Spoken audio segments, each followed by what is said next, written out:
नमस्कार दोस्तों, आपकी जन्म कुंडली से आप अपनी लाइफ का पर्पस क्या है, क्या होना चाहिए, ये कैसे जान सकते हैं, आज इस पे बात करने वाले हैं। बहुत लोग पूछते हैं कि मुझे जीवन में सक्सेस नहीं मिली, मेरे जीवन में बड़ा अंधकार सा फैला हुआ है, जीवन में ना अच्छे दोस्त हैं, ना परिवार के लोग प्यार करते हैं, ना बाहर के लोग प्यार करते हैं, तो क्या मुझे जीवन से मुक्त हो जाना चाहिए? बहुत सारे लोग हैं जिनके सवाल होते हैं, बट आपको सबसे पहले तो यही समझना चाहिए कि आपके जीवन का उद्देश्य क्या है। दोस्तों, एक छोटी सी बात बताना चाहूंगा कि अगर आपकी जन्म कुंडली में इंडस्ट्री लगाने का योग है, बड़े बिजनेस का योग है, आपकी कुंडली में बहुत सारे अच्छे राजयोग हैं, छिपे हुए हैं, और आप कोई परचून की दुकान या कोई छोटी कन्फेक्शनरी की शॉप खोल के बैठ जाओगे या कोई छोटी मोटी जॉब के लिए आप आवेदन भरने लगोगे, तो आपको कभी सक्सेस नहीं मिलेगी। सिंह लगन कुंडली सूर्य उच्च राशि में बैठे हैं, अब वो व्यक्ति क्लर्क के लिए जॉब ढूंढ रहा है, एग्जाम दे रहा है, वो कभी पास नहीं होगा, क्योंकि उसको अधिकारी बनना है, उसको राजा बनना है, उसको यूपीएससी क्लियर करना है, उसको पीसीएस क्लियर करना है, उसको आईएएस आईपीएस बन के नाम कमाना है, रुतबा कमाना है, फेम होना है। लेकिन अगर वो छोटी जॉब्स में जाएगा तो उसको कभी सक्सेस नहीं मिलेगी। तो हमारी कुंडली से ये पता चल जाता है कि हमारी ये ग्रह हमसे क्या चाहते हैं। दोस्तों, भगवान हर एक बच्चे को जब जन्म देता है तो उसके पीछे ईश्वर का उद्देश्य होता है, उसके माध्यम से ईश्वर बहुत सारे क्रियाकलाप कराना चाहता है। लेकिन हम जीवन में कुछ ऐसे दुखों में, दोषों में, ऐसी चीजों में भटकते रहते हैं जिनका कोई सर पैर नहीं होता। आपकी कुंडली में सबसे पहले तो आपको यह समझना है कि किस योग में आपका जन्म हुआ है, और योग देखा जाता है आपकी जन्म कुंडली में किस दिन, हर दिन एक अपना अलग योग। ये योग में वो बात नहीं कर रहा हूं कि ग्रहों के आपसी कॉम्बिनेशन से, नहीं। सबसे पहले योग इसलिए भी देखना चाहिए, आपने सुना होगा कभी कभी लोग कहते हैं कि यार बच्चा पता नहीं कैसे भाग लेके आया, कैसे योग लेके आया, जब से पैदा हुआ है परिवार की बहुत तरक्की हो रही है। और ऐसा भी कई बार आपने सुना होगा कि पता नहीं कैसा बच्चा हुआ है, आते ही पिता की डेथ हो गई। तो दोस्तों, इसके लिए सबसे पहले हम योग पर विचार करते हैं। योग कौन सा है? हर महीने एक दिन में एक योग होता है। अच्छे योगों की अगर मैं बात करूं तो आयुष्मान योग, शुभ योग, सौभाग्य योग, वृद्धि योग, सिद्धि योग, इंद्र योग, वज्र योग। लेकिन अगर मैं खराब योगों की बात करूं, गंड, अतिगंड, परिगा, व्यातिपात, ऐसे भी योग हैं जो बहुत डिजास्टर होते हैं। कि गंड और अतिगंड को तो ऐसा माना गया है, अगर कोई बच्चा इस योग में पैदा हो जाए तो वो पूरे परिवार के लिए कई बार भारी होता है। जरूरी नहीं, पर कई बार भारी होता है। तो योग में तो मैं आपको बताऊं कि आप कुछ नहीं कर सकते, ये हमारे प्रारब्ध हैं। अच्छे कर्मों के आधार पर, पाप कर्मों के आधार पर, अच्छे योग में, अच्छे घर में, अच्छे परिवार में, अच्छे माता पिता, अच्छे भाई बहन, अच्छा पार्टनर, लाइफ पार्टनर, अच्छे रिश्ते, ये सिर्फ कर्मों का प्रभाव है।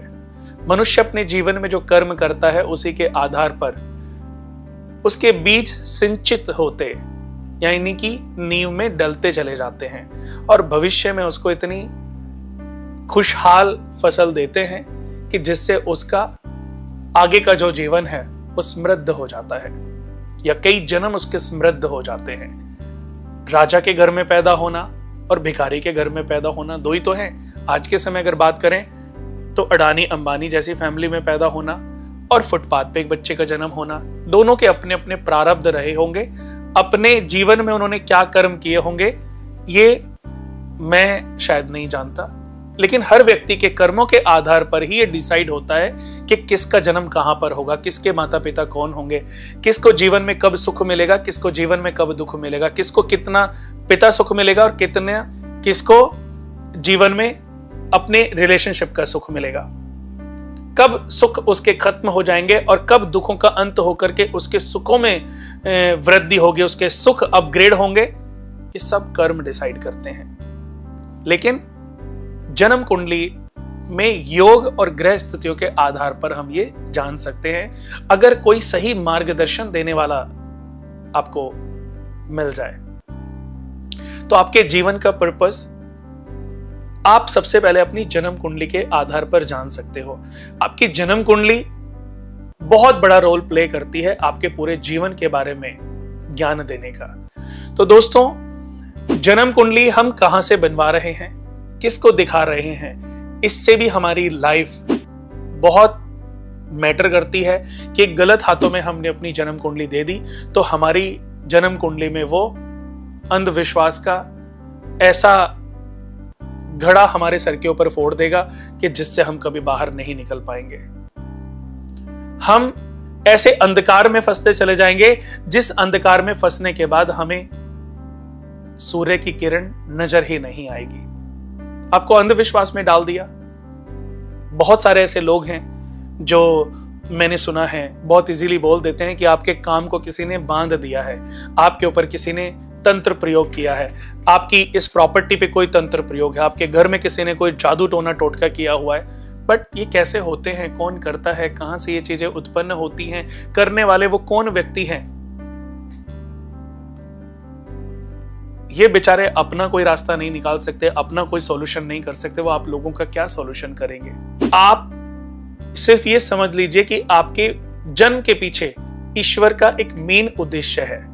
उस मेन उद्देश्य तक आपने जन्म पा लिया, माँ बाप ने आपको अच्छी एजुकेशन दे दी, आपको आपके माता पिता ने पाल पोस के बड़ा कर दिया। अब आपको समझ आ जाना चाहिए, सबसे पहले आपको ये समझ लेना चाहिए कि आपकी लाइफ के पीछे ईश्वर का पर्पस क्या है। अगर आपने वो समझ लिया ना दोस्तों, आप अपना तो छोड़ो, अपने पूरे परिवार के जीवन के अंधकार को समाप्त कर सकते हैं। जैसा कर्म करोगे आपकी आने वाली जो पीढ़ियां हैं वो वैसा ही सीखेंगी। अगर आपने सत्कर्म का रास्ता अपना लिया, थोड़ा मुश्किल से भरा होता है, थोड़ा कठिनाइयां होती हैं, पर जब सक्सेस मिलनी शुरू होती है ना, उस सक्सेस को किसी की नजर नहीं लगती, किसी की हाय नहीं लगती।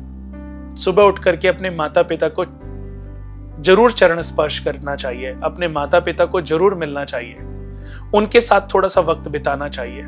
जब सुबह आप उठें तो 21 बार गायत्री मंत्र का जाप करें। धरती माता को 3 बार चरण स्पर्श करके सीधा पाँव जमीन पे रखें। फिर अपने माता पिता को जाकर के चरण स्पर्श करें, उनको प्रणाम करें। आप थोड़ा सा समय बीतेगा, आपकी किस्मत बदलती चली जाएगी। अपने परिवार के साथ कभी कभी, मैं कह रहा हूं हर रोज नहीं हो सकता शायद, पर हफ्ते में एक बार अपने पूरे परिवार के साथ टेबल्स पर बैठ करके या रसोई के पास जगह पर आप नीचे आसन लगवाएं और जमीन पे बैठ करके खाना आरंभ कर दें। जिस परिवार में, जिस भी परिवार में परिवार के सभी सदस्य एक साथ बैठ करके खाना खाते हैं, जमीन पर या डाइनिंग टेबल पे, चलो आज डाइनिंग टेबल हो गई, पर ऐसे भी बहुत लोग जिनके घर में डाइनिंग टेबल नहीं है, जमीन पर एक साथ बैठ करके खाना खाते हैं ना, उस घर में कभी दरिद्रता प्रवेश नहीं कर सकती। ये अन्नपूर्णा माता का सिद्धांत है, ये आशीर्वाद है कि जो भी व्यक्ति आप पुराने समय में देखोगे या पुरानी पिक्चरें देखोगे, उसमें 1-2 सीन ऐसे जरूर होते थे कि परिवार के लोग रसोई के पास बैठकर एक साथ खाना खाते थे और मां सबको खाना परोसती थी। सिर्फ हमें थोड़े से अपने पुराने सिद्धांतों को अपने जीवन में इंक्लूड करना है। थोड़ा समय बीतेगा, आपको कोई उपाय भी करना नहीं पड़ा और आपकी किस्मत बदलती चली गई, लाइफ आपकी चेंज होती चली गई। तो दोस्तों, सबसे पहले लाइफ का पर्पस आपको मालूम करना है। अगर ये आपने सही से मालूम कर लिया ना, तो आपके जीवन के अंधकार को आप आसानी से समाप्त कर सकते हैं। अगर कहीं से कोई सही ज्ञान नहीं मिलता तो आप हमारी संस्था से अपनी कर्म कुंडली बनवा करके भी अपने बारे में संपूर्ण ज्ञान को प्राप्त कर सकते हैं। वीडियो अच्छा लगे तो इसको शेयर जरूर करें। नमस्कार।